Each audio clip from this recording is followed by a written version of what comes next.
Hey there, sexy PlayStation gamers, and welcome to Pure PlayStation's review of Hello Neighbor. Hello Neighbor is a broken game built on a great premise. Occasionally you see these glimmers of greatness as you play, but I was more often frustrated by the design, bugs, and general inconsistency in the experience.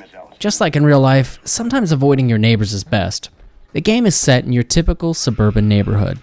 There's a curious kid playing ball outside when he sees his neighbor drag a screaming person to the basement. Instead of calling the police on the mustachioed lunatic across the street, he decides to sneak into the home and see what's in the basement for himself. The neighbor is not going to sit back and watch you play home invader. He's relentlessly patrolling inside and outside the house. If he sees you, he will chase you, throw things to blur your vision, or slow you down and try to grab you. When he inevitably captures you, you wake up at the beginning of the level or back in your house. Most of the time, the things that you did and items you had are still with you. Most of the time. There are 4 times of day from morning to night with different amounts of light, and you advance to the next time of day after each capture. During the nighttime, I could hardly see anything inside. I kept checking the game for a gamma adjustment, but it doesn't exist. Although billed as a stealth horror game, Hello Neighbor is really a puzzle platforming game that keeps you ducking and outrunning an unbeatable boss. There are puzzles inside and outside that will open a valve to power something, open doors, or give you a key you need to move to the next act of the game. Some of these rooms are filled with nothing but guesswork. In frustration, I was just throwing boxes at things in one room until a secret switch activated. Other things need a sequence of events to happen to move forward.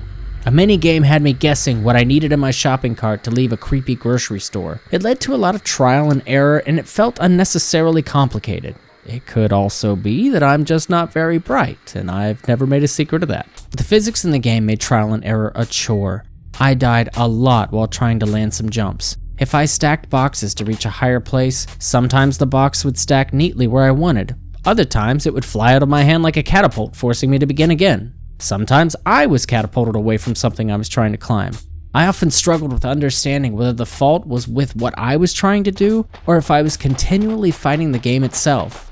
The neighbor isn't waiting around for you to solve puzzles or try to jump from a slightly different angle for the 30th time. He will spot you and make a beeline for you. If he's close, time will slow down, giving him the advantage.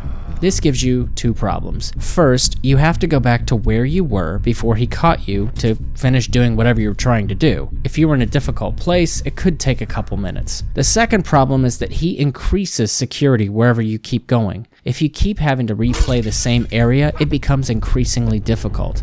I didn't enjoy restarting, but the security changes were a great design choice. If you keep breaking a window to enter his home, he boards up the window. He may also put a bear trap under the window to slow you down.